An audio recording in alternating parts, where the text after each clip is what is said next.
மாமியா மருமக சண்டையில பொண்டாட்டிக்கு பேசுவானா ஆத்தாளுக்கு பேசுவானா? ஆம்பளை பிறக்கிறது தப்பு. பொம்பளை ஒண்ணுக்கு ஆகாம எனக்கு அதை செய்ய, இதை கொண்டு வா, அதை வாங்கிட்டு வா இப்படி சொன்னா ஒரு ஆம்பளை பையன் என்ன செய்வேன்? இப்ப இருக்கிறவங்க அப்பாடியோ சோறு காய்ச்ச கஷ்டப்படுறாளுங்க.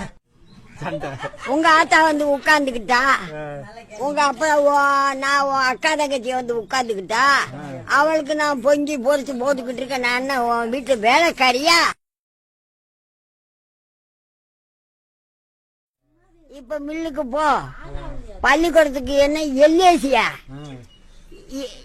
எழுக்கேசி படிக்க 2 வயதுல பிள்ளைய வச்சு காப்பாற்ற முடியாம அங்க ஓடி பள்ளிக்கூடத்துல தள்ளிடுறாளுங்க. இதெல்லாம் பெரிய அநியாயம். இப்ப காதெல்லாம் தொட வேண்டியது இல்ல, காசுதான் அந்த வேலைக்கு படிக்கிறதுக்கு. காசு கட்டணும், காசு கட்ட. நாங்க அந்த காலத்துல 8 புள்ள 9 புள்ள பெத்தோம். 9 பிள்ளைக்கும் சோறாக்கி கஞ்சியை காய்ச்சி வைப்போம். அது பாட்டுக்கு சாப்பிட்டு அது பாட்டுக்கு போறதுக்கு போகும். இப்ப அநியாயம் எல்கேசிங்கிறாங்க, பசு காசு கொடுக்கணுங்கிறாங்க. இப்ப 2க்கு மேல வேணாங்கிறா. இந்த 2 புள்ள தாங்கவே முடியல.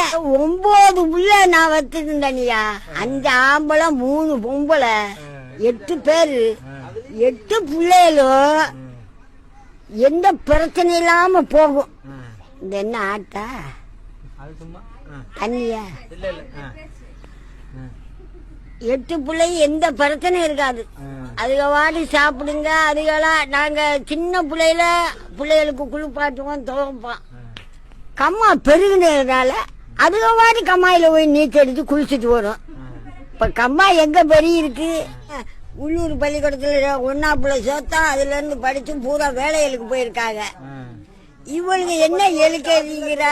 டீச்சருக்கு பணம் கட்டணும், பஸ்ஸுக்கு பணம் கட்டணும், ட்ரெஸ்ஸுகளுக்கு துட்டு கொடுக்கணும், சோத்துக்கு பணம் கட்டணும். இதெல்லாம் தேவையா? அநியாயமா இருக்கு. காசுக்கு ரொம்ப வரச்சே அவங்கெல்லாம் முன்னேற முடியாது. நாங்கெல்லாம் 8 பிள்ளை பத்தேன்னா சிங்கங்க கணக்கா வளர்த்தேன். பொம்பளை பிள்ளைகளை சிங்கங்க கணக்கா பூரா மாப்பிள்ளைகளை பார்த்து கட்டி கொடுத்தேன். சாப்பாடு அந்த காலத்துல கேப்பைய திரிப்போம், அத களிய கண்ணிக்கிட்டு நம்ம ஊர் கம்மாயில ஓனது 2 கீழைய விரிப்போம். கெண்டை எண்ணெய், குறவை எண்ணெய், கீரைன்னு விழுகும்.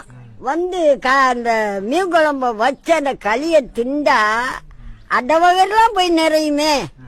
கம்ம கஞ்சிய கரைச்சுக்கிட்டு குடிச்சா அப்படி குழு குழுன்னு இருக்கும்.